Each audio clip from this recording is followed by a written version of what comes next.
Hey, welcome back. This week I thought I'd do something a little different and revisit the Divo Knives Stout. This was one of my favorite picks for 2022.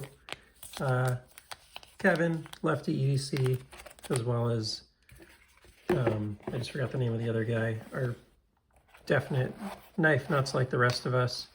And they came up with this as one of their earlier designs. I wanted to revisit it and just see if it would hold up against the test of time. Spoiler alert, it's gonna. This is one of my top picks for 2022 for a reason. It's a very good knife. Is it everything? No, we'll get into that a little bit, but this particular one, I'm just gonna first point out by saying I've swapped out these, I can't remember the name of this particular carbon fiber pattern. Let me see if I can find it really quickly. But I swapped out these original scales. Let's see, he called it, or they called it aluminum carbon fiber. So it's like an aluminum infused carbon fiber scale. And I swapped out some of the hardware. Now these come with some additional hardware as well. But I swapped out the Divo Knives branded hardware for some blacked out hardware. And I stuck with a pretty rare decision in this case, the dark washed blade. Normally I would stick with the stone washed blade option that they had at the time.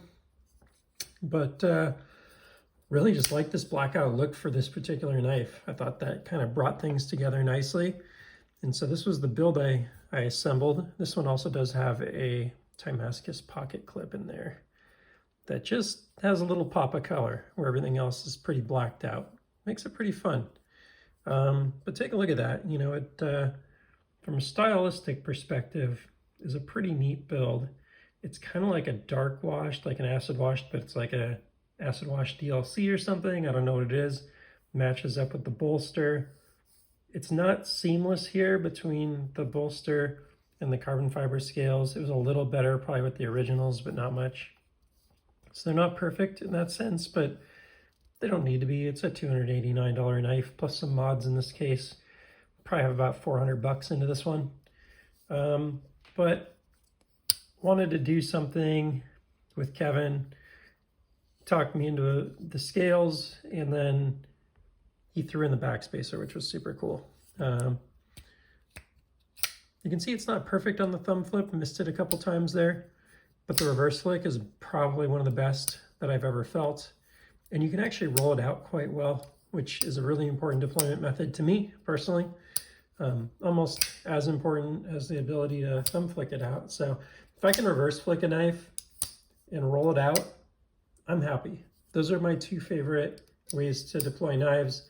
From there, thumb flick, great. But if you think about what you have to do to successfully thumb flick a knife, a rollout, if you're just holding the knife, rollout, you basically pinch down and you can roll it out.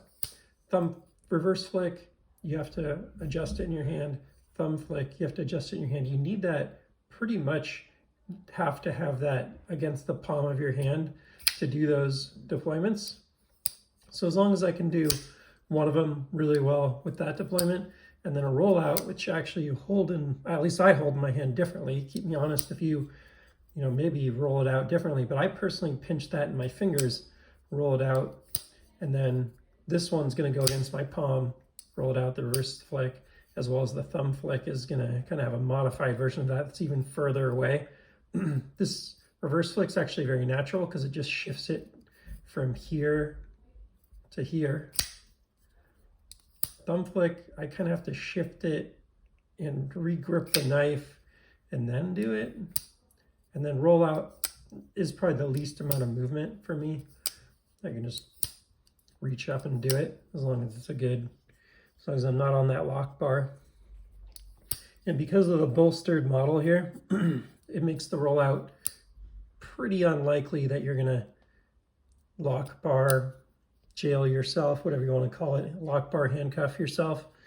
You're pretty likely to stay off of that and have a naturally successful deployment.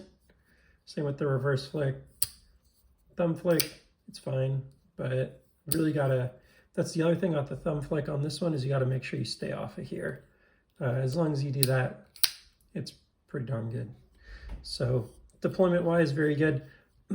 Great forward choil on it. this thing is made to be a user, I feel like. Like when you think about what was the point of this knife, it feels like it was made to be used. Like it's not the best looking blade of all time. I don't really love this curved nose.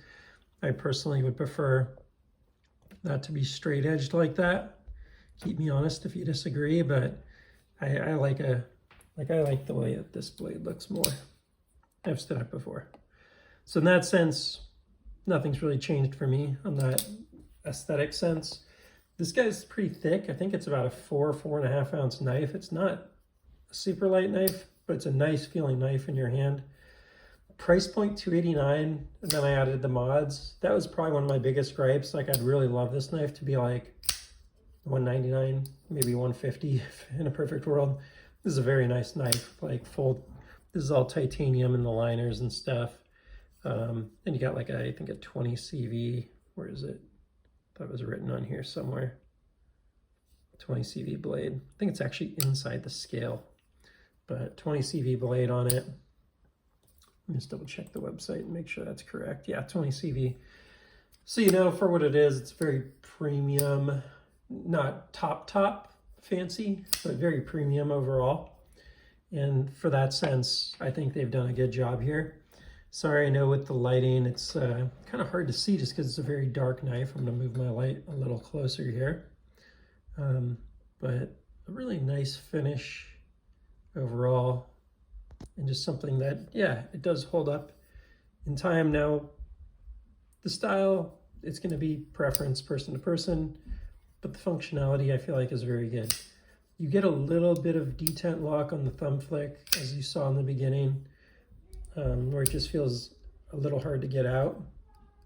And mine has like a little bit of wiggle here, but I can't really, I've disassembled it, changed the scales and stuff, so I don't know how much of that is associated with those changes that I did. I could probably go through and figure out what that is, but mine does have a little bit of detent wiggle there, which who knows where that happened along the way. I did a lot of this stuff back before I knew as much as I know now, I guess we could say. So that's about it. I just wanted to revisit this little gem, see what I thought. Overall, very positive. Took some nice photographs, threw it on Instagram. And that's all for now. If you enjoyed it, please like, subscribe, and I'll see you on the next one. Take care.